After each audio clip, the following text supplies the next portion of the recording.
Hello and welcome to study IQ. मैं दिव्यांशी और आज मेरे साथ इस इंटरव्यू सेशन में जुड़े हैं भोपाल से शुभम मिश्रा जी, जिन्होंने आईबीपीएस क्लर्क 2021 एग्जामिनेशन क्लियर किया है। चलिए सीधी बात करते हैं शुभम से और जानते हैं उनका सफर एग्जामिनेशन क्लियर करने तक का। स्वागत है शुभम और ढेर सारी बधाई।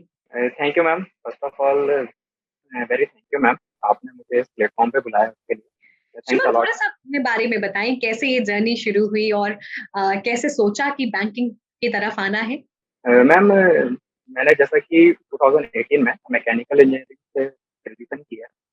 देन उसके बाद कुछ प्राइवेट प्लेसमेंट भी हुए थे, लेकिन जैसे फिर कोरोना और सारी चीज़ें थी तो फिर गवर्नमेंट की तरफ रुझान थोड़ा सा ज़्यादा रहा कि गवर्नमेंट की प्रिपरेशन करनी है और गवर्नमेंट जॉब करनी है।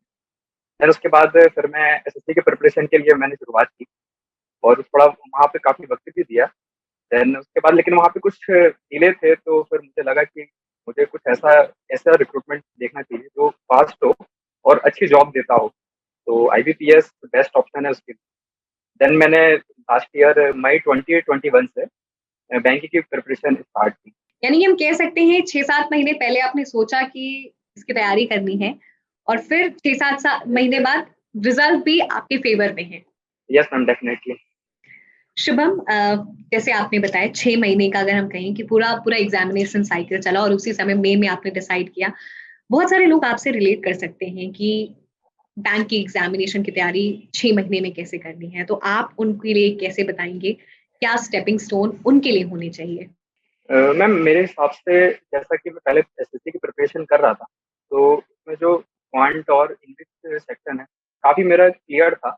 लेकिन बैंकिंग की प्रिपरेशन में कुछ चीज़ें एक्स्ट्रा देखनी पड़ती हैं, जैसे रीजनिंग हुआ और करंट अफेयर हुआ, वो थोड़ा डिफरेंट होता है और इंग्लिश का लेवल और क्वांट का लेवल भी अलग होता है, क्योंकि सिलेबस तो सेम ही होता है। देन उसके बाद सबसे पहले मैंने डिफरेंशिएट किया थोड़ा सा सिलेबस कि एसएससी में और बैंक में क्या डिफरेंस है। देन जो बैंक की जो स्ट्रेंथ है, जो अलग अलग सब्जेक्ट्स हैं, मैंने थोड़ा उनको डेप्थ में देखा और सबसे पहले मैंने सिलेबस कंप्लीट करने पर फोकस किया। देन मैंने सबसे पहले सिलेबस कंप्लीट किया और ऑनलाइन जो भी स्टडी करी मैंने मोस्टली ऑनलाइन ही की है। और उसके बाद सिलेबस कंप्लीट होने के बाद जैसे ऑलमोस्ट 60 to 70% सिलेबस कंप्लीट होता है, देन मैं मॉक की तरफ मूव कर गया। और साथ ही साथ मैंने इसके साथ ही साथ में करंट अफेयर के लिए भी मैंने सोर्स देखना शुरू कर दिया था कि मैं कहाँ से शुरू करूँगा। तो उसके लिए मुझे काफ़ी थोड़ा टाइम भी लगा करंट अफेयर की प्रिपरेशन के लिए, क्योंकि मार्केट में काफ़ी सारी सोर्स अवेलेबल हैं, लेकिन उसमें से बेस्ट चूज़ करना थोड़ा-सा मुश्किल टास्क था। तो उसमें मुझे थोड़ा-सा 10-15 दिन एक्स्ट्रा लगा उसके लिए। देन फिर स्टडी आईक्यू तो मुझे बेस्ट सोर्स लगा ही, क्योंकि मैं काफ़ी पहले से जुड़ा हुआ था स्टडी आईक्यू से तो, और मुझे इसकी रिलायबिलिटी पे भी भरोसा था। और ऑथेंटिक जो भी डेटा होता है वो सारा ऑथेंटिक ही होता है मोस्टली, तो कोई दिक्कत नहीं आती है और सारा ऑर्गेनाइज्ड वे में रहता है। देन मैंने स्टडी आईक्यू का गौरव सर का कोर्स किया करंट अफेयर के लिए, और बाकी अपना जो दूसरा सेगमेंट्स है इंग्लिश, रीजनिंग और क्वांट, उनका मैंने सिलेबस कंप्लीट करके उसको मेजर पार्ट जो है मॉक टेस्ट से कवर करने की कोशिश की। और देन मॉक टेस्ट से ही फिर इम्प्रूव होता गया और डेली रेगुलर बेसिस पे करंट अफेयर साथ साथ चलता रहा। शुभम, यानी कि शुभम, क्या आपने स्टडी आईक्यू का गौरव सर का पेड कोर्स भी सब्सक्राइब किया था। हाँ मैंने सब्सक्राइब किया था, अभी लास्ट ईयर ही मैंने मई में ही परचेस किया था जब मैंने प्रिपरेशन स्टार्ट की थी। काफ़ी सोचने के बाद और काफ़ी सारे सोर्सेज देखने के बाद मैं फाइनली मतलब फिर मैंने सर का कोर्स लिया। और देन उसके बाद तो मैम फिर अभी तो सिलेक्शन है ही, अभी मेरी वैलिडिटी भी अभी 1 साल की है कोर्स की, और उसके पहले ही सिलेक्शन हो गया। तो thank you Gaurav sir. Shubham, आपने भी एक पॉइंट मेंशन किया, काफी सोचने के बाद, काफी रिसर्च के बाद आपने गौरव सर का कोर्स परचेज किया। तो मैं यही जानना चाहूंगी, जब इतना सारा फ्री कंटेंट अवेलेबल है अलग अलग यूट्यूब चैनल्स पे, फिर क्यों गौरव सर का कोर्स परचेज किया। मैम जब मैंने कंपैरिजन किया था अलग अलग प्लेटफॉर्म से, तो मैंने एक चीज सबसे ज्यादा जो नोटिस करी वो ये थी कि सर का जो कोर्स है डेली लेक्चर्स आते हैं, और वो 15 से 20 मिनट का होता है ऑन एन एवरेज।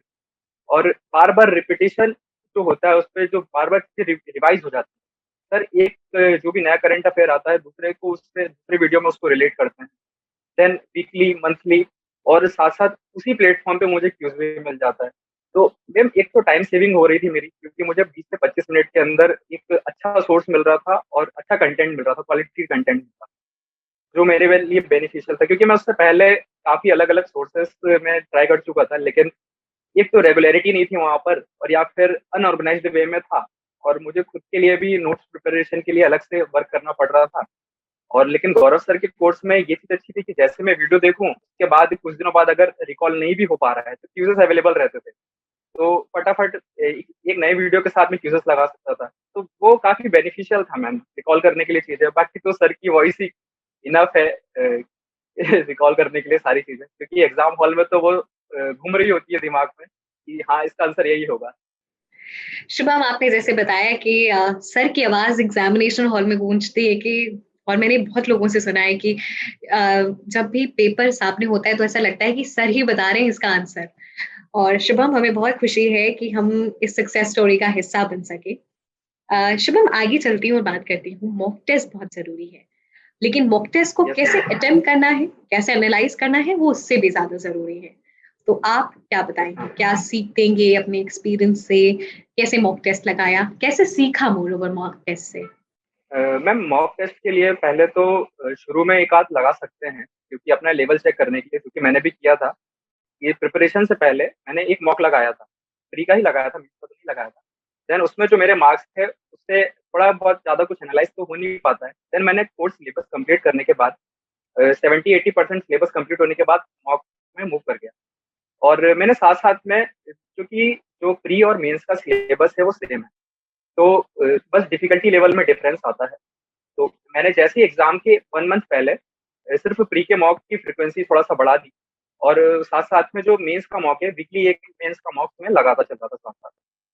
देन जैसे ही प्री कंप्लीट होता है और उसके बाद फिर मॉक में, फिर तो फिर पूरा ही मॉक की प्रिपरेशन, फिर मॉक के थ्रू ही पूरा मेंस की प्रिपरेशन करनी होती है। तो वहाँ पे जो डिफिकल्टी लेवल है, देन उसके बाद वहाँ पे मैं मेंस के लिए मूव कर गया। मैं इसमें एक चीज और भी ऐड करूंगा, कि कई लोग हैं जो मॉक को पहले सबमिट कर देते हैं, फिर उसके क्वेश्चन सॉल्व करते हैं, लेकिन शायद वो बेनिफिशियल नहीं है, क्योंकि एग्जाम हॉल में टाइमर चल रहा होता है, और टाइम प्रेशर में जब सॉल्व करना होता है क्वेश्चन, तो वो एग्जाम का जो एग्जैक्ट इन्वायरमेंट है वो फील होता है। तो मैं बोलना चाहूंगा सभी को, जो भी प्रिपरेशन कर रहे हैं वो लोग मॉक दे और टाइमर के साथ ही दें, उसको पहले सबमिट करके या फिर देन सॉल्व ना करें, क्योंकि उससे हो सकता है फायदा हो, ऐसा नहीं, लेकिन मुझे तो इससे ही फायदा मिला मेनली टाइमर के साथ।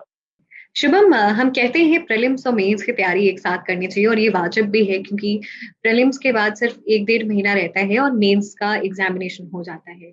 इसलिए तैयारी पहले से होनी है, क्योंकि डिसाइडिंग फैक्टर अल्टीमेटली आपका मेंस है। इसलिए तैयारी बहुत ही अच्छी होनी चाहिए।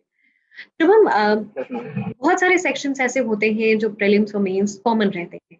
कैसे एक साथ तैयारी करने का जो कॉन्सेप्ट है यहाँ पे कैसे वैलिड होता है? मैम, पहले तो सिलेबस तो सेम होता है, लेकिन मेंस में डिफिकल्टी लेवल अलग होती है। और चूंकि प्री में हमें स्पीड से सॉल्व करना होता है क्वेश्चन, क्योंकि प्री की रिक्वायरमेंट है, जो कट ऑफ भी जाती है उसके हिसाब से, वहाँ हमें स्पीड का रोल ज्यादा होता है। मोस्टली क्वेश्चन तो सभी से बन रहे होते हैं, लेकिन उस टाइम फ्रेम में कंप्लीट करना थोड़ा सा टफ टास्क होता है वहाँ पर। लेकिन बराबर उसको एक मतलब कंटिन्यूसली प्रैक्टिस से वो इजिली हो जाता है। देन उसके बाद जो मेंस में मॉक हम लगाते हैं, और जो मेंस के क्वेश्चन का लेवल होता है, सिलेबस तो सेम होता है, लेकिन डिफिकल्टी लेवल मेंस में थोड़ा सा अच्छा होता है, थोड़ा सा 1 या 2 लेवल ऊपर होता है। तो उसको हमें उसको फेस करने के लिए, उस टाइप के अगर हम क्वेश्चन पहले से फेस कर चुके होते हैं, तो हमें वहां पर डर नहीं लगता, चाहे वो क्या कहते हैं इंग्लिश का आरसी हो, या फिर करंट अफेयर के क्वेश्चन हुए, और या फिर रीजनिंग के क्वेश्चन हुए। क्योंकि प्री में जो क्वेश्चंस होते हैं उनकी लेंथ भी छोटी होती है, और मेंस में क्वेश्चन की लेंथ भी बड़ी होती है, और प्लस लेंदी भी होते हैं और कैलकुलेटिव भी होते हैं।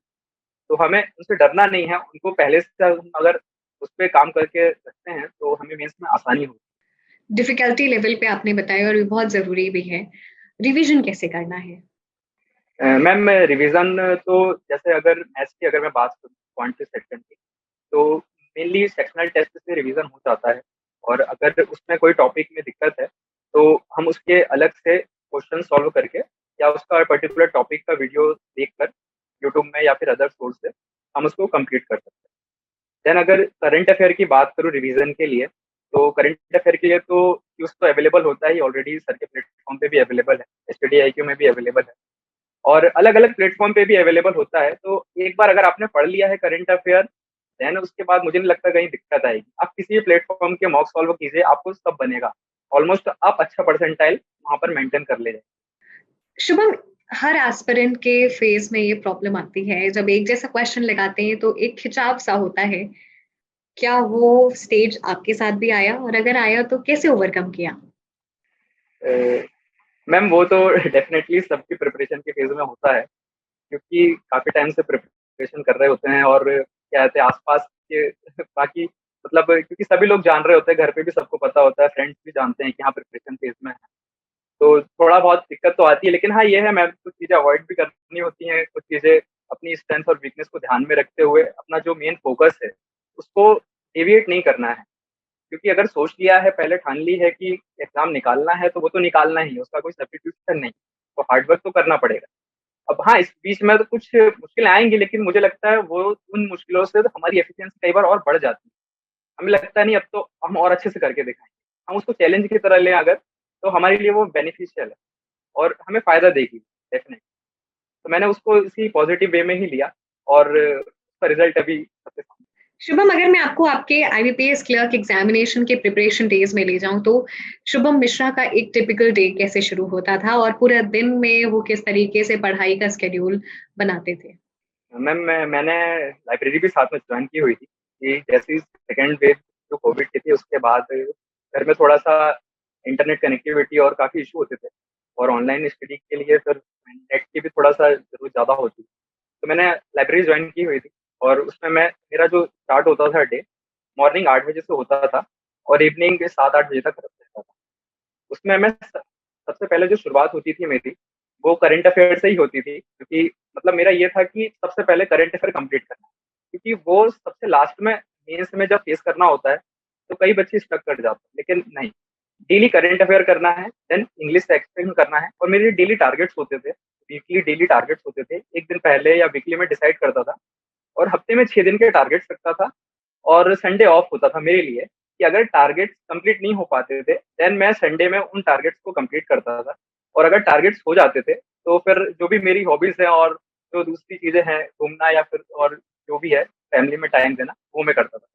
शुभम, हमने स्टार्टिंग में ही आप बात बताई थी कि 6 महीने का तकरीबन समय था, तो 6 महीने को कैसे अलग अलग सेक्शंस को कैसे प्रिपेयर किया, कब से मॉक टेस्ट लगाए? अगर हम पूरे 6 महीने का टाइमलाइन आपसे जानना चाहें तो वो कैसा था? मैम मैं जैसा मैंने बताया कि मैं मई से प्रिपरेशन स्टार्ट की थी, तो उस टाइम तो मुझे शुरू के जो 2 महीने थे वो सिलेबस को कोर्स को कंप्लीट करने में लगा कि क्या है और कितनी डेप्थ में मुझे जाना है।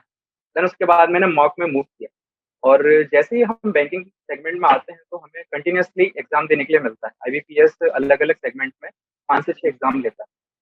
तो प्री के तो सभी मैंने दिए थे, सभी के प्री क्लियर हुए थे। देन उसके बाद कुछ में मेरिट में, कुछ कईयों में मेरिट में आउट हुआ, लेकिन फाइनली क्लर्क में सिलेक्शन। तो वहां पर जब हम बार बार प्री दे रहे होते हैं एक रिदम बना होता है, और तो वहां पर हमारी ऑटोमेटिक जब एक लेवल हम अचीव कर ले जाते हैं और हमें पता होता है रियल टाइम एनवायरनमेंट हम फेस कर चुके होते हैं एग्जाम में, क्योंकि RRB clerk, RRB PO, SBI PO, SBI clerk, काफी ये सारे एग्जाम होते हैं साथ साथ में। तो वहां पर हमें रियल टाइम एनवायरनमेंट मिल चुका होता है पहले ही एग्जाम के अंदर, कैसा क्या होगा, कैसा माहौल होगा और कैसा हमें इंटरफेस होगा। तो वो हमें फाइनली कहीं ना कहीं हेल्प करता है। शुभम, एग्जामिनेशन में हम हमेशा बात करते हैं कि कैसे सामंजस्य बनाए जाए स्पीड और एक्यूरेसी का। प्रीलिम्स में तो इसी का खेल है, तो कैसे कैसे इसको यस मैम। आपने अपने डेली रूटीन में लेकर आए, शामिल किया और एग्जामिनेशन में रिफ्लेक्ट भी किया? मैम मेरा ये था कि जब मैं ये करता था तो मैं मोस्टली चीजें लिख लिख के देखता हूँ।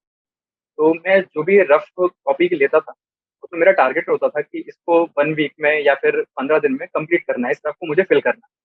और अभी भी मेरे पास काफी ढेर लग गए हैं ऐसे करके रफ के। तो उससे कॉन्फिडेंस भी आता है जब एग्जाम देने जा रहे होते हैं। तो हाँ, मैंने पढ़ाई की है और उसमें जो रीजनिंग के क्वेश्चन है या मैथ्स का क्वेश्चन है या इंग्लिश की वोकैब है और जो भी कुछ चीजें हैं उसमें मैं लिख लिख के उसको बार बार चीजें लिखने से उससे बार बार रिवाइज भी होता है और प्लस कॉन्फिडेंस भी बूस्ट हो रहा होता है, क्योंकि हमने एक कॉपी भी भरी होती है। तो साइकोलॉजिकली एक प्रेशर भी बनता है कि हाँ हमने पढ़ाई करी है और हमने इस पर वर्क किया हुआ शुभम, हमने आपके जर्नी से बहुत सारी चीजें जानी, हम सेशन के एंड में हैं, आप कुछ फाइनल टिप्स सजेशन सभी एस्पिरेंट्स को देना चाहेंगे?